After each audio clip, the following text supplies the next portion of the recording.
welcome back. So for today's video, we are going to talk about 5 things that you shouldn't say to somebody who just had a miscarriage or just lost a baby.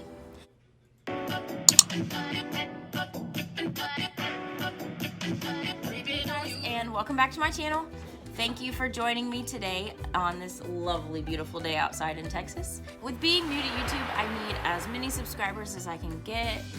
So don't forget to hit that subscribe button. Whether you're on YouTube or not on YouTube, go ahead and follow me. Hit that ding. You'll be able to get all of my notifications for every single time I post on YouTube.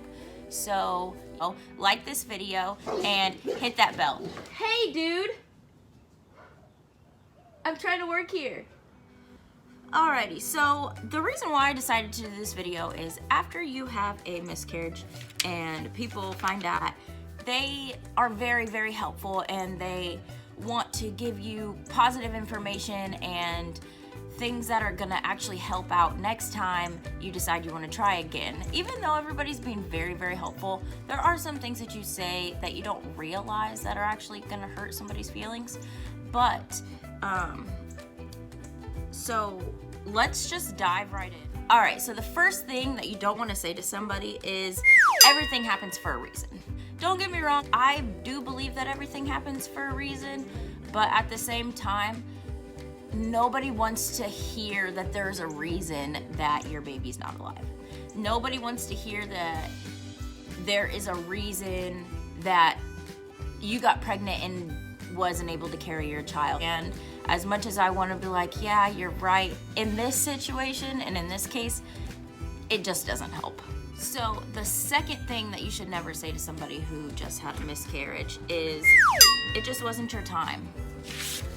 I just don't feel that it's anybody else's place to tell somebody else that it just wasn't their time. Maybe as an individual aspect saying, you know, maybe it just wasn't my time for me to get pregnant. You know, this was either a bad time in my life or a good time in my life, you know, whatever the situation is. If I decide to say maybe it wasn't the right time, that's fine. But that's not something that you say right away anyways, right after you just had a miscarriage. You actually don't want to hear that. Like, when is my time then? Is this gonna happen again? Am I gonna have to deal with this another time? Like, I don't want to hear it just wasn't your time. Like, I really do appreciate, well, not me personally, but anybody, you know, getting the help and having people who are there to support you means so, so much. And it's not that, you know, us vloggers put anything out there to hurt anybody's feelings at all. It's just, when you say things to people, sometimes it's not the way you say it, it's actually what you say. The third thing that I think that you should never say to somebody is, at least it happened earlier instead of happening later. It doesn't matter when it happened.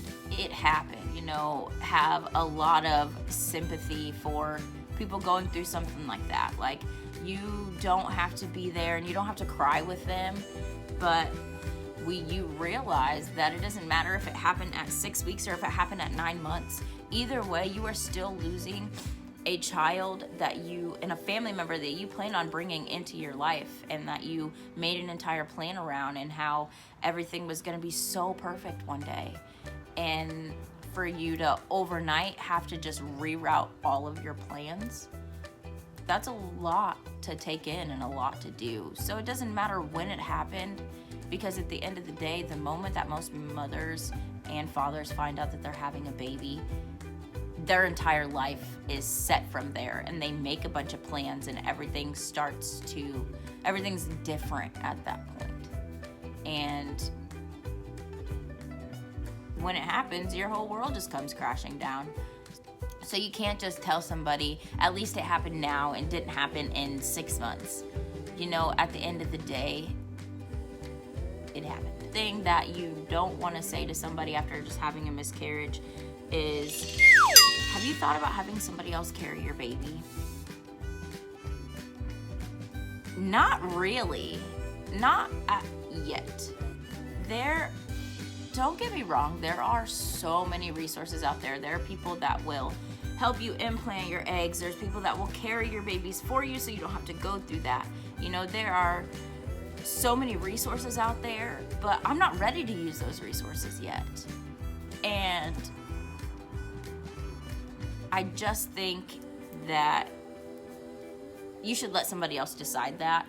I understand if you're like close to a person and having a conversation with them and asking them like, hey, if things, you know, in the future don't end up planning out, I would love to be able to carry your baby for you.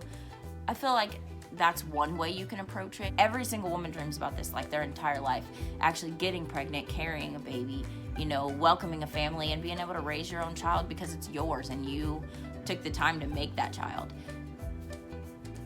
It's different when you have somebody else carrying a baby for you. Whether it's your child or not, it's just not the same. Like, as much as mothers complain in the mornings about, you know, morning sickness and not being able to get up and not wishing they were pregnant again, and these kind of things don't matter after the baby is born, because at the end of the day, you literally just got this nice little bundle of joy out of all of this. And it's just not the same if somebody else carries your baby. The fifth thing I would say that could definitely hurt somebody's feelings is telling them that they need to take a break and that they probably shouldn't be trying right now. I personally have been trying for almost 4 years, and there's never a point in time where I'm ever gonna take a break or I'm going to stop trying to have my baby. I just, you know, as a mother, as a wife, my body is very strong. Like, women's bodies are so strong that if your body can carry a baby, it will. If your body can't carry a baby, then it won't. And so telling somebody that they need to take a break and to stop trying, like, every sperm counts, every single one. And every single time a woman lays down in bed and every single time she misses a chance to actually, you know, baby dance and to get her thing on and to possibly have a chance of conceiving, it's upsetting. After you have a miscarriage, they tell you that you need to wait after your first cycle. It's only one cycle. So you finish your withdrawal bleeding, which is what happens after you have the baby, and then you begin your next cycle. Right after that next cycle, you're immediately allowed to start trying. So telling people that they need to rest and to take a break off of their body is really not necessary. So at the end of the day, you know, if you have comments, just let them know that you're there to support them. You don't have to give them advice. You don't have to tell them, you know, everything's gonna happen when it's time to happen. Just let them know I'm here for you if you need somebody to listen. So there you have it. Those are my top 5 things not to say to somebody who just had a miscarriage. If this video is helpful at all to you, don't forget to make sure that you give it a thumbs up. Miscarriage. Thank you for all the love. Appreciate all the support, and catch you next time.